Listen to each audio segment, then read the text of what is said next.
If you want to hear the voice of God, then worship is central. Or better said, worship is central to being a human being.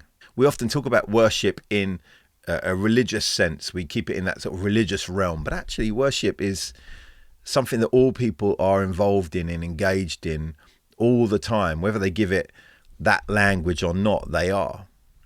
One of my favourite definitions of worship, and definitions are always a bit strange. I don't cover everything, but this one reaches for something I quite like. One of my favourite definitions is this. Worship is anything you give yourself to in hope of a return. Anything you give yourself to in hope of a return. When I first heard that, it sat funny with me, but the more I let it just sit there for a while, the more I went, actually, this is true. When we worship things, when we give ourselves to things, it could be in a Christian context, or it could be we give ourselves to a career, we give ourselves to art and creation, we give ourselves to just pursuing our favourite team, our favourite whatever. We give ourselves to it as a hope of return. If it's a team, you hope that when they succeed, you have joy, you have experiences. If you're creating art, you give yourself to it. If it's career, you give yourself to it, and you hope the return is advancement or money or success or favour with others and people looking at you and going, what a creative, great, wonderful person you are.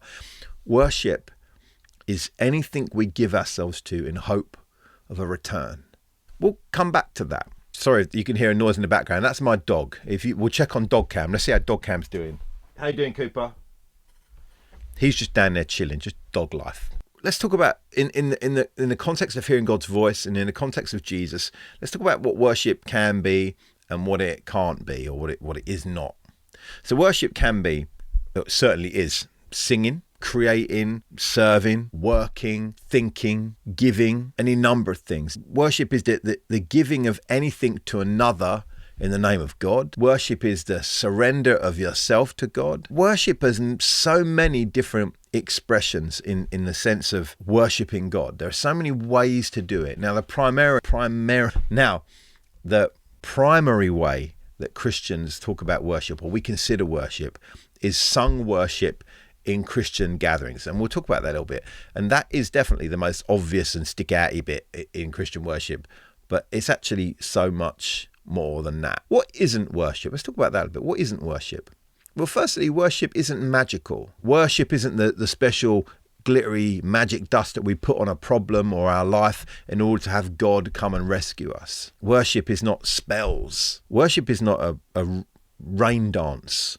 We don't have trouble worship and hope that God will come in and rescue us, and that he didn't really want to before, but now we're worshipping him, he'll just turn up. That's not what it is. Worship is not just any one thing. If anyone comes to you and says, this is worship, do it this way all the time or it don't work, mate. No. Worship is varied. Worship is a varied thing. That being said, the most obvious expression, as I've already said, of worship for Christians is this thing of singing. It's definitely the singing. If you go to any kind of service, depending whatever it is, traditional, contemporary, wherever, whatever, there'll be a lot of singing. In an hour service, they may dedicate 50% of the time, 60% of the time to singing. And that's no bad thing. There's something about singing that is primal and does unearth some stuff. I once heard a quote that said, if you want to know the history of any people or any culture, study its songs. We sing. That's what we do. Humans have always sung. And we sing in good times, in celebration. We sing birthday songs and Christmas songs. We sing in hard times, prison songs, struggle songs. Singing comes out of us. It's a thing that's drawn out of us. And that is part of us having this worship engine within us. We do want to give ourselves to something. We do want to use our words and our emotions to emote and speak. It's just in every one of us. I know that before I was a Christian, and this is maybe slightly embarrassing, I haven't told anyone this, I would, as a young kid, riding around on my BMX, I would sing. I would just sing to myself, sing these little songs I knew. I'd make up songs. Maybe everyone does that. Maybe I've just outed myself as a little psycho. I don't really know. But we do it. I want to go to a little passage in one of the Gospels to talk about worship, because here's the thing. God is not looking for worship. God is worthy of worship, but not in need of it. God should be worshipped because of how awesome he is, how glorious he is. But he's not lacking something that is topped up by worship. That's not how this thing works. So if God's not looking for worship, why do we do it, and what is he looking for? This is where we go to John. I'm going to look on my laptop here. John 4, verses 23 to 24. It's one of the most famous conversations in the Gospels about this thing of worship. Jesus is gone at midday in the hottest part of the day to get sat at a well, and he asks a woman who's there drawing some water out, to give me some water, and they begin a discussion. And just like Jesus does, he pushes it and goes too far and starts talking to her about stuff in her personal life. She doesn't like it. She gets uncomfortable. So she tries to get him off that game and starts to talk about worship, thinking she can kind of spit game against Jesus. But he begins to say some stuff about worship that's really interesting. He says, "A time is coming and has now come when the true worshippers will worship the Father in the Spirit and in truth. For they are the kind of worshippers the Father seeks. God is spirit, and his worshippers must worship him in spirit and in truth." I don't know if you saw that in there, just that little line there.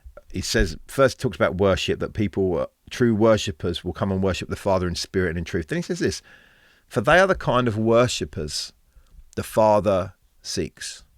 So God's not looking for worship. He does not have a lack where he requires us to add something to him. Jesus is looking for worshippers.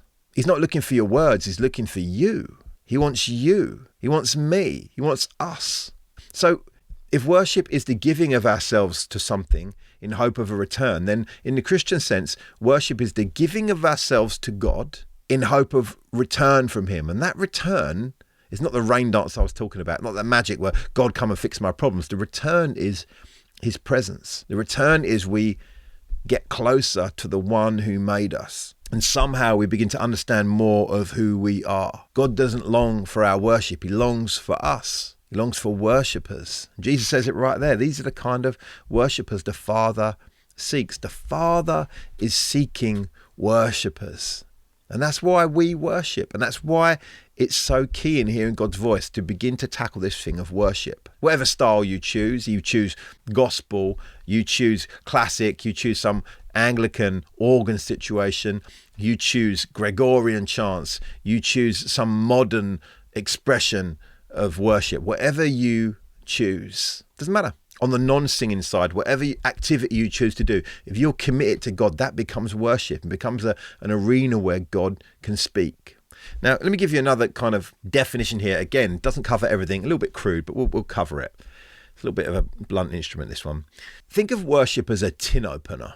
Now, when you get a tin opener, it's a really useful tool, but in of itself, it's not really the thing. It is a thing that undoes the thing. So you have a can of something. You have a can of beans. You have a can of whatever you have a can of.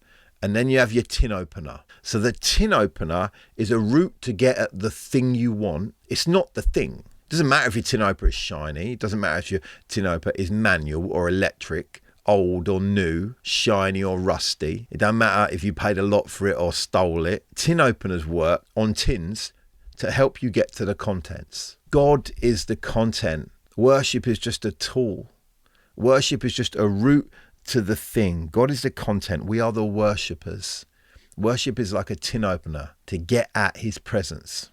Like I say, a bit of a crude image, but hopefully that would help you. I was trying to think of some way of putting it that would help you understand what I'm talking about here. Regardless of where you stand and your comfort level of singing or of any of these other things, it's important to tackle this thing of worship, the thing of giving ourselves to God in hope of the return of his presence and of his voice and of his help. He'll do it anyway. But worship somehow allows us to enter into a place where he exists differently.